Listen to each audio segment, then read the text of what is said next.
Bonjour et bienvenue pour la correction de la feuille d'exercice sur mouvement et interaction. Premier exercice, on doit choisir les bonnes propositions. Première question, la vitesse d'un objet est caractérisée par. Alors nous avons vu en cours que la vitesse d'un objet est représentée par une flèche, par exemple comme ceci. Donc cette flèche va représenter une vitesse, et donc une vitesse va avoir une valeur, par exemple si je vais à 5 km/h, donc une valeur. Si je représente une vitesse par une flèche, mais la flèche va avoir une direction, là la direction est à peu près horizontale. Et si je représente aussi une vitesse par une flèche, la flèche va avoir un sens, ici c'est horizontal mais c'est aussi vers la droite. Donc en fait il faut cocher les trois propositions. Deuxième proposition, la vitesse d'un objet varie lorsque. Alors, la vitesse d'un objet, c'est donc représenté par une flèche. Elle va varier si un des paramètres varie, c'est-à-dire soit si la valeur varie, soit si sa direction varie, soit si son sens varie. Donc, la première proposition, elle ne varie que si il n'y a que la valeur qui varie. Donc là, c'est faux, puisqu'elle peut varier pour d'autres raisons. Petit b, seule la direction varie? Non. Seul le sens varie? Non. Au moins une des caractéristiques varie. Donc la vitesse, si on la représente par une flèche, il suffit que je change simplement la direction, le sens ou la valeur pour dire que la vitesse varie. Question numéro 3. Le mouvement d'un objet est uniforme lorsque. Donc uniforme, on retrouve le mot 1, ça veut dire que ça reste le même. Un mouvement qui reste le même, c'est lorsque sa vitesse ne change pas. Exercice 2. Décrire un mouvement. Donc pour chaque situation, on va choisir les mots adaptés pour décrire la situation. Il va falloir cocher des cases.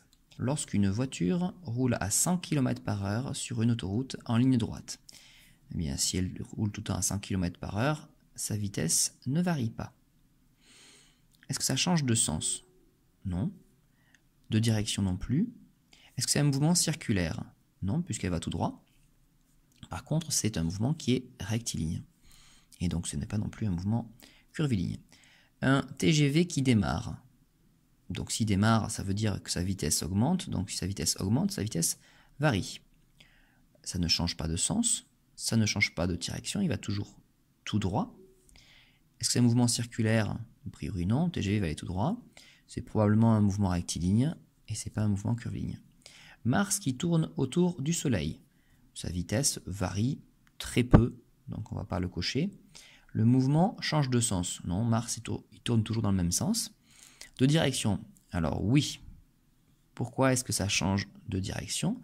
Si je représente, par exemple par ici, le Soleil avec donc la planète Mars qui tourne autour, et que je représente la vitesse de la planète, un coup, la vitesse sera orientée vers la droite et sera à peu près horizontale. Par contre, si la planète est ici, la flèche qui représente la vitesse, ici, sera verticale, donc la direction a changé. Ici, j'avais une direction qui était horizontale, ici j'ai une direction qui est verticale, donc on voit bien que la direction change. Est-ce que c'est un mouvement circulaire? Oui. Est-ce que c'est un mouvement qui est rectiligne? Ben non. Est-ce que c'est curviligne? Bon, c'est plutôt circulaire. Exercice numéro 3, on va analyser un mouvement. On voit Andrew qui a réalisé la chronophotographie d'un tir au basket et on va l'aider à analyser le mouvement du ballon. On voit donc c'est une chronophotographie et ça correspond à la superposition d'images qui ont été prises à 0,1 seconde d'intervalle. On voit ici aussi qu'on a une échelle, on sait que de là à là, on a une longueur de 1,6 m. Première question, quelle durée sépare les positions A et C? Donc A est ici, C est là. Donc entre là et là, j'ai eu 0,1 seconde. Entre là et là, j'ai eu 0,1 seconde. Donc en tout, j'ai eu 0,2 secondes. Quelle distance sépare les points A et C? Alors là, il va falloir faire un petit peu de calcul. Pour connaître la distance entre A et C, c'est-à-dire la distance réelle, je vais mesurer directement sur la feuille la distance, puis me servir de ce trait-là pour connaître la taille réelle. Si je mesure la distance entre A et C, je trouve 3,2 cm. AC est représenté par 3,2 cm. Attention, ça c'est pas dans la réalité, là c'est sur la feuille. Je sais également que sur la feuille, ici j'ai un trait qui fait donc dire 4 cm pour simplifier les choses. Donc je sais que 4 cm correspond, donc c'est 4 cm normalement, ça correspond à 1,6 m. Voilà, là vous voyez mieux. Et donc, à quoi correspond 3,2 cm? Eh bien, je vais faire simplement un produit en croix pour trouver la valeur que je cherche. Je pose mon produit en croix, donc ça nous fait 3,2 fois 1,6 divisé par 4. Et là, je prends ma calculette. 3,2 fois 1,6 divisé par 4. Et je trouve 1,28. Je peux donc répondre à la question. Les points A et C sont séparés de 1,28 mètres.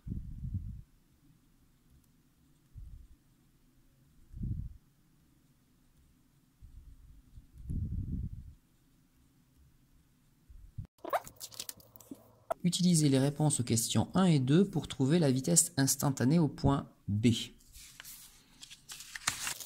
Donc le point B, c'est le point qui se trouve exactement entre A et C. On suppose que la vitesse instantanée au point B est à peu près égale à la vitesse moyenne entre A et C, les deux points voisins. Donc pour calculer une vitesse, la formule elle ne change pas. Une vitesse en mètres par seconde, c'est donc une distance exprimée en mètres divisée par un temps exprimé en secondes. La distance en mètres entre A et C, je sais que ça fait 1,28. Je divise par la durée, et on vient de dire à la question 1 que la durée c'était 0,2 secondes. Je reprends la calculette, et donc je fais 1,28 divisé par 0,2, et on trouve 6,4. Je suis donc en mètres par seconde.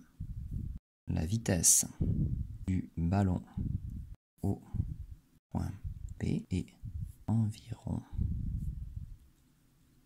égale à 6,4 mètres par seconde. Représentez la vitesse au point B par un segment fléché. Et on sait que 1 cm de segment fléché va représenter 4 mètres par seconde. Donc, quelle va être la longueur du segment fléché qui va représenter 6,4 mètres par seconde? De la même manière, je pose un produit en croix. Je sais que 1 cm correspond à 4 mètres par seconde. Moi, je veux avoir une vitesse, enfin un segment fléché qui représente une vitesse de 6,4 mètres par seconde. Quelle longueur est-ce que je dois tracer? Le calcul est le suivant, ça nous fait 1 fois 6,4 divisé par 4. Et donc en tapant ça à la calculette, 1 fois 6,4 ça fait 6,4, donc il me suffit plus qu'à diviser par 4. Et donc je dois représenter un segment fléché de 1,6 cm. Ce segment fléché de 1,6 cm va me représenter une vitesse qui vaut en fait 6,4 mètres par seconde. Le segment fléché qui représente la vitesse au point B va partir de B et va être tangent à la trajectoire. Donc, tangent à la trajectoire, ça veut dire cette direction-là. Je sais aussi que c'est un segment qui va faire donc 1,6 cm de long. Donc, si je pars de 3, comme je suis ici, moi, voilà, j'enlève le reflet. Si je pars de 3, qui est au point B, 3 plus 1,6, je vais me retrouver par ici à 4,6. Hop, et donc là, cette flèche-là représente la vitesse du ballon au point B. Alors souvent on met une flèche au-dessus de la vitesse, comme ceci aussi. Maintenant que c'est fait, on va calculer puis représenter la vitesse au point F. Alors, il faut que je calcule sa vitesse déjà. V est égal. Je sais que c'est la distance divisée par le temps. Alors, sauf que je ne connais pas la distance. Donc, première étape, je vais calculer la distance. Alors, D égale. Donc, pour calculer la vitesse au point F, il faut que je prenne le point juste avant et juste après et que je mesure la distance qui les sépare. Ils sont séparés d'à peu près 1,5 cm. Calculer D, je sais que 1,5 cm correspond à une certaine distance. Je sais aussi que en utilisant ce trait-là, 4 cm correspond à 1,6 m. Donc 4 cm correspond à 1,6 m. Ça va me donner la distance réelle entre les points E et G. Donc la distance ici entre E et G, c'est donc 1,5 fois 1,6 divisé par 4. Et ça nous fait ici 0,6 mètres. Donc ça, c'est la valeur que je cherchais. D vaut 0,6 mètres. Je vais pouvoir utiliser ma formule. La vitesse, c'est donc la distance 0,6 mètres divisé par le temps qu'il a fallu à la balle pour parcourir ce trajet-là. C'est toujours 0,2. Et donc 0,6 divisé par 0,2, ça fait 3 mètres par seconde. Si je veux représenter maintenant la vitesse au point F, donc une vitesse de 3 mètres par seconde, j'utilise l'échelle.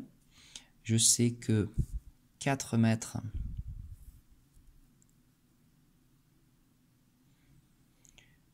par seconde sont représentés par 1 cm. Je cherche maintenant 3 mètres par seconde. Combien de centimètres le représente? Donc pour trouver la longueur de mon segment, je fais 3 fois 1 divisé par 4. Ça fait donc 0,75 cm.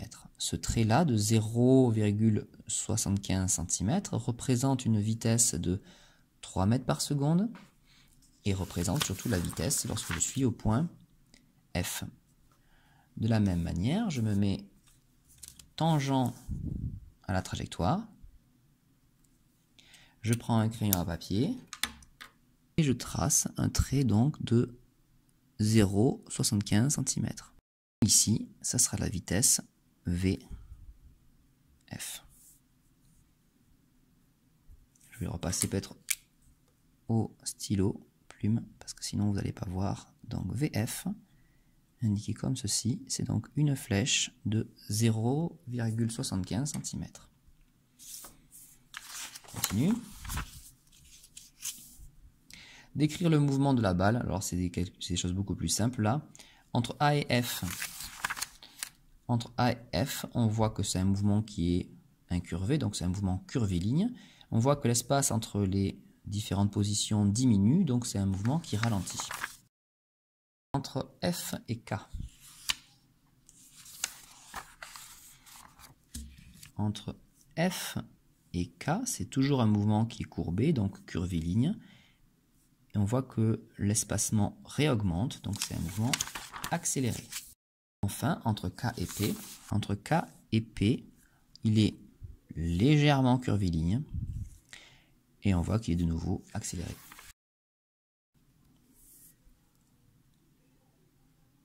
Exercice 4. Diagramme objet-interaction. Alors, d'après le diagramme, quel est le système étudié? Le système étudié, ça veut dire ce qui nous intéresse, on le met toujours au milieu du diagramme. Et donc, vous voyez, donc ici, c'est le char à voile. Identifiez les interactions qui figurent sur ce diagramme objet-interaction. Les interactions sur ce diagramme sont représentées par des doubles flèches. Donc ici, on va avoir 3 interactions. Préciser s'il s'agit d'une interaction de type contact ou à distance.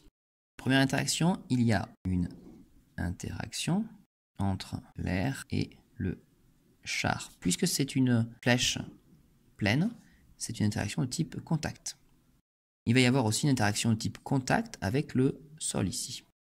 Donc c'est le sol qui empêche le char à voile de s'enfoncer dans le sol. Et la dernière, c'est l'interaction avec la terre. C'est ce qui attire le char à voile vers le sol. Et c'est une interaction de type à distance. Exercice 5. On va s'intéresser au cordage d'une raquette de tennis. Il va falloir représenter des forces. Alors les forces se représentent comme les vitesses à l'aide de flèches, mais attention, ce ne sont pas les mêmes choses. Lors d'un service, une balle de tennis touche le tamis à grande vitesse. Le cordage et la balle se déforment. Voici les caractéristiques de la force qu'exerce le tamis sur la balle. Le point d'application, donc là d'où part la force, C. Le point C, il est ici. Direction, la droite en pointillé perpendiculaire au tamis. Elle est déjà tracée. Le sens vers la gauche, donc on va partir comme ceci. Et une valeur de 400 newtons. Donc les newtons, c'est ce qui mesure les forces. Quelle échelle faut-il choisir pour que la force soit représentée par une flèche de 8 cm? Donc en fait, je sais que 8 cm vont représenter 400 newtons. Si 8 cm représente 400 newtons, ça veut dire que 1 cm représente 8 fois moins. Et 400 divisé par 8, ça fait 50. Bon, ici, on n'a pas fait apparaître les calculs, donc on va le faire apparaître ici. On doit choisir comme échelle, mètre représente 400 divisé par 8 égale 50 newtons. Utilisez ces caractéristiques pour représenter la force F corde sur balle qu'exerce le tamis sur la balle. Je prends donc un crayon à papier et je vais faire un trait de 8 cm puisque c'est ce qu'on nous demande. 8 cm, j'arrive ici, je suis bien le long des pointillés, hop, jusque là, voilà. Donc cette flèche-là, on ne va pas représenter une vitesse, mais va représenter la force exercée par le tamis, ou par la corde, c'est la même chose, sur la balle. Et j'oublie pas de dire que j'ai représenté la force par une flèche. Exercice 6. Glisser sans frottement. Une patineuse glisse à vitesse constante en faisant une figure. On considère que les frottements des patins sont négligeables. Représentez le poids de la patineuse par une flèche. Et on sait que le poids, P, c'est 450 newtons. Et on ne donne pas d'échelle. Donc 450 newtons, on peut dire qu'on va essayer de faire ça de 4,5 cm, ça va être le plus simple. Donc on va se donner nous-mêmes une échelle. On va fixer que 1 cm correspond à 100 newtons. Ainsi, eh bien, le poids P va être de 4,5 cm. Donc le poids P, c'est une force qui s'applique sur tous les objets proches de la Terre, qui les font tomber. On considère que cette force-là, elle agit sur le centre de l'objet, qu'elle est toujours verticale vers le bas. Donc cette force-là, de 4,5 cm, c'est le poids de la patineuse qui la maintient sur le sol. Représenter la réaction qu'exerce la glace. Alors là, il faut souligner le fait que la vitesse est constante. La vitesse est constante, ça veut dire que le mouvement ne change pas. Et si le mouvement ne change pas, ça veut dire que les forces qui agissent sur l'objet se compensent. C'est-à-dire que la force P est entièrement compensée par la réaction de la glace, la deuxième force. Alors pour des questions de lisibilité, je vais la représenter d'une autre couleur. Même vous devez le faire au crayon papier. Donc je sais que la deuxième force, elle fera aussi 4,5 cm de long, de manière à ce que les deux flèches s'annulent. La réaction du support, souvent, est notée R. Donc c'est la réaction de la glace sur la patineuse.